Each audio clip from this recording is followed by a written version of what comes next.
Hay un, hay una búsqueda y hay un consuelo en que alguien sepa quién soy y qué tengo que hacer. Eh, Cuando el humano renuncia, y eso ya está desde la filosofía, cuando ubicamos nuestra libertad y renunciamos a someternos a que alguien me diga qué tengo que hacer y quién soy, entonces empieza un camino responsable y de toma de decisiones sin seguir un patrón. Pero eh, la idea es no arriesgar y esto tiene muchas líneas, desde, por ejemplo, pensar la vida humana o pensar la educación en base a un modelo industrial. En la industria hay una línea de producción, hay un proceso estandarizado de calidad, entonces se piensa, vamos a traer a los ingenieros administrativos, vamos a traer a los ingenieros a la política, a la educación, a la psicología, y vamos a ellos que pueden manufacturar una línea de producción sin errores, en tiempo y forma, vamos a pensar al ser humano como si fuera una línea de producción industrial. Entonces, ese es un gran error y que aquí es fascinante ese discurso, les encanta aquí. Por eso, si usted se fija, cuando hay una dificultad académica o una persona en una universidad tomó una pistola o quiso hacer algo, la pregunta siempre es, ¿dónde estuvo los filtros? Vamos a establecer mejores filtros, mejores evaluaciones, mejores detecciones, cámara, control, vigilancia, arreglan el cuarto, arreglan el cuarto, arreglan el cuarto. Este, porque es fascinante el control, porque es fascinante que surja alguien que diga, esto es lo que tienes que hacer. Y si lo haces, va a funcionar. Porque eso me hace no ser responsable a mí. Sí, podemos tener líneas, podemos tener elementos, pero nunca la responsabilidad de un sujeto se excluye. Lo que estamos viendo con el coronavirus. La ciencia no sabe qué hacer con el coronavirus. Sabe algo, pero no lo sabe todo. Entonces, al límite de la ciencia está la responsabilidad de cada individuo, de cada sujeto. No es que la ciencia es el gran otro que resuelve todo, Sí, ni y los bueno, papás, ni el gobierno, ni la escuela, etc. sí, Perdón. no, no, o sea que incluso como mencionas que buscamos esa persona que nos quite de responsabilidad, yo creo que hasta ahí, hasta creo que se podría decir que hay una cierta transferencia o como identificación de, bueno, él es el Salvador y creamos, por ejemplo, personajes así idealizados como, bueno, muchos odian o muchos aman. Por ejemplo, Bill Gates, ahorita que está con todo este rollo de las pues medicinas y Eh, que está contra el coronavirus. Muchos los odian y unos dicen, no, él nos va a salvar, él va a sacar la vacuna. Y yo creo que de cierta manera sí se podría ver perfectamente cómo queremos que exista esa salvación y dar y crear un salvador. Y, entonces, como ajá, un salvador no va a ser suficiente, necesitamos dos, tres, cuatro, cinco. sí, Entonces, uno de los grandes dramas de las mujeres y los hombres en la actualidad, del por qué se manifiesta esta pérdida de sentido, esta pérdida de deseo que haga la vida rica, abundante en términos de sentido, es que entonces si yo busco algo o alguien, independientemente del discurso de moda que esté, si es una cosa de ejercicios, de alimentación, de psicología nueva, etcétera, la operación es hacer al otro responsable de mi existencia. Porque si yo hago responsable al otro de mi existencia, yo ya no soy responsable, yo sigo al experto. Solo que como el experto no va a funcionar, voy a necesitar experto 2, 3, 4, 5. Y cuando no funcione, yo voy a ir saltando de experto en experto. Pero no importa el discurso. Puede ser yoga, puede ser mindfulness, puede ser pilates, puede ser lo que sea. Por supuesto, no estoy diciendo que esos abordajes no sirvan en cierto nivel de ejercicio, de claro, desfogue, sí, etcétera. existen Pero por algo. la posición, claro, existen precisamente porque yo voy a intentar ser irresponsable ante mí mismo. Entonces, yo voy a intentar que el otro me diga cuál es la felicidad, pero la felicidad no es un asunto que me puede venir del otro. La felicidad es una conquista personal. Entonces, fíjese la paradoja. Yo puedo estar deprimido porque estoy buscando o estoy triste de que nadie me entiende ni de que nadie me da lo que yo quiero. El psicoanálisis es muy claro. No, es que nadie entiende, porque el asunto no es esperar a que alguien entienda o que alguien te resuelva. Tú tienes que tomar mano de ese gap entre lo que tú quieres recibir y lo que el otro te da, que nunca es suficiente. No es suficiente en casa, en la empresa, en los estudios. Entonces, ese elemento hace que el sujeto pueda liberarse, pero no quiere decir que ya no va a haber frustración. Una persona al final de su análisis sigue estando frustrado, sigue estando infeliz, pero ahora ya no tiene la capacidad o no tiene el vicio de culpar a otros y asume una posición activa. Si soy libre y ningún elemento rige mi existencia, yo ya no puedo culpar al otro. Yo ya no puedo culpar al trabajo, a la empresa, al estudio, a la pareja de este mal. Claro, Porque entonces si es así, yo tengo que quitar esa potencia y decidir. Entonces podríamos decir que ahí donde hay culpa, ahí donde hay depresión, la cura está en algo muy sencillo y que si ustedes lo anotan, se ahorrarán mucho tiempo y dinero quizás de psicoterapia, que es la responsabilidad. Porque la culpa y la frustración implican hacer un pasaje hacia el otro, que el otro me resuelva. Y el principio de responsabilidad implica que yo sea responsable de esa frustración que yo tengo, no el claro. otro. Ujú. Sí, y ahí volvemos igual a no tener que culpar y que la responsabilidad de o sea, de tu sufrimiento que tal vez que crearon los demás, pues es tu responsabilidad. Y también ahí podemos ver que que existe esta idea de que la felicidad no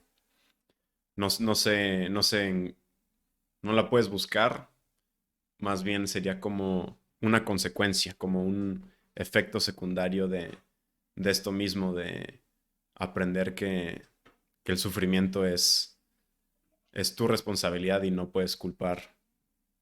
O más bien podrías tal vez culpar, pero no tienes la necesidad de tener que culpar. Por ejemplo, todo el mercado, las instituciones están hechas para plantear que la felicidad viene de la institución o viene del mercado o viene del otro. ¿Sí? No me parece que sean las tesis del psicoanálisis porque tampoco es un asunto de todo tiene que ver conmigo, como hay una especie de meritocracia que tanto gusta también en la cultura mexicana de tú estás así porque quieres. No, porque también hay estructuras Sí, de por el que quiere. de no movilidad, ¿verdad? Entonces, por ejemplo, el psicoanálisis muestra que el sujeto padece, sufre, pero puede responder de formas creativas, de formas más activas y no esperar la pasividad y extender la mano al experto. Podríamos decir que en psicoanálisis el experto no es el analista, el experto es el inconsciente del paciente. Esto no lo han entendido muchos psicoanalistas y muchos psiquiatras. El especialista, el experto en psicoanálisis no es el analista, es el inconsciente del paciente. Lo que yo hago es que él o ella puedan entrar en contacto con ese saber. Si yo me coloco como un especialista, entonces yo termino siendo el experto, y entonces voy a ser un experto más que terminará en el bote de basura porque funcionó y luego ya no funcionó. Claro. Y ahí es donde supongo que entraría que he leído que la transferencia de paciente a terapeuta, a psicoanalista, es necesaria, pero siempre se tiene que disolver y regresar al paciente para que en vez de tener al terapeuta como el salvador, el que lo ayuda, sino que él mismo, su inconsciente, se convierta en ese mismo salvador. Pues pudiéramos decir que efectivamente hay una transferencia inicial. Freud dice la transferencia es el amor, la transferencia es la confianza. Hay una transferencia originaria, es decir, nosotros no hacemos una transferencia o no confiamos en un idiota, confiamos en alguien que admiramos, que respetamos, es decir, hay algo que nos dice es con esta persona, yo quiero hablar con esta persona, quiero platicarle mis problemas a estas personas, eh, puede ser que alguien no conecte con el analista porque se lo recomendó otra persona, porque el que tiene la confianza es otra persona y no la que está consultando, o en las primeras sesiones o en algunas sesiones se desencanta, pero definitivamente eh, el pedido de ayuda es la puerta de entrada.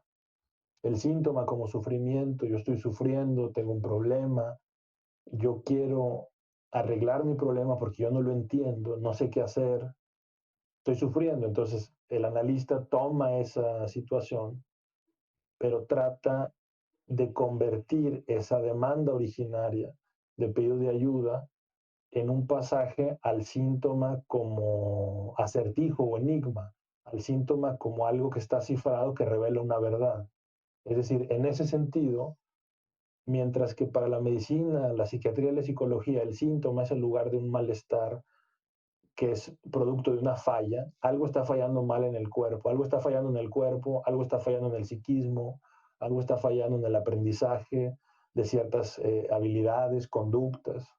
El psicoanálisis no va a interpretar el síntoma como el lugar del error, sino el síntoma como un intento de solución, un intento de solución que en cierta forma fracasa, por eso produce el desbalance y produce un sufrimiento, pero el síntoma no es el lugar de, chinga, es que no soy lo suficientemente fuerte, o no arreglé suficientemente mi cuarto, o no he meditado lo suficiente, o no he estudiado. O sea, el síntoma en psicoanálisis no es un error, sino tiene que ver con un elemento tan singular como las huellas digitales. Y entonces lo que vamos a hacer es intentar, esto a veces se logra, Jorge, a veces no se logra, Sí, porque el sujeto no está dispuesto, pero vamos a intentar hacer una operación donde el paciente va a pasar del síntoma sufrimiento al síntoma enigma, al síntoma inquietud. Y ahí entonces la transferencia no es con quiero que me ayuden, sino quiero saber de mí. Muchos sujetos consultan y quieren resolver su problema. No hay ningún crimen en eso. Yo tengo un síntoma, yo estoy enfermo, voy con el doctor, me diagnostica, me da medicina, goodbye. sí, Y se aplica ese mismo modelo en la consultoría en las empresas o se aplica ese mismo modelo en psicología. Yo tengo un problema con mi hijo y quiero que me lo resuelva. Solo que el psicoanálisis muestra que este síntoma no es totalmente azaroso. No llegó quién sabe de dónde, de Marte. Ese síntoma está producido, está gestado, está sostenido en una situación que tiene que ver con la verdad. Y ahí es donde muchas personas dicen, no, yo quiero arreglar mi insomnio. No me digas que mi insomnio tiene que ver con lo que me pasó cuando yo tenía 20 años. A mí arréglame este problema con mi hija. No me digas que la situación de mi hija es porque yo le grito y la golpeo cuando me desespero. O sea, no me hables de la verdad. Entonces, sí, el pasaje a la verdad, a mí solucioname y quítame al... A ver, ¿a quién corro en la empresa? Para que... No, no, lo que pasa es que tú puedes ir, seguir corriendo líderes, pero si tú sigues corriendo líderes y tu problema viene desde el dueño, pues entonces tú sigues corriendo, pero el problema eres tú. sí, Entonces, ese es un punto bien interesante que yo creo que ha hecho que el psicoanálisis tenga mucha apertura en muchos lugares del mundo y a veces en otras latitudes, como es el caso de Monterrey, a veces avanza con un poco de resistencia o mucha. No tendría por qué no ser así porque la verdad siempre es incómoda. claro. Pero más sin embargo, la verdad es algo muy interesante. Entonces, en ese sentido, habría el pasaje de la transferencia imaginaria, la transferencia simbólica, de la confianza en alguien me va a ayudar, a cuando yo me conecto y puedo entender por qué tengo ese problema y no otro. Entonces, Claro, esto es bien interesante porque en análisis, no hemos hablado del método de asociación libre, pero el método de asociación libre hace que alguien convierta su propio inconsciente en fuente de conocimiento. sí. Ujú. No es el texto psiquiátrico, psicológico, psicoanalítico el que tiene la respuesta, es mi propio inconsciente. Sí, que Entonces, tú eso es mismo un encuentras elemento, sí, tu sí, sí. solución.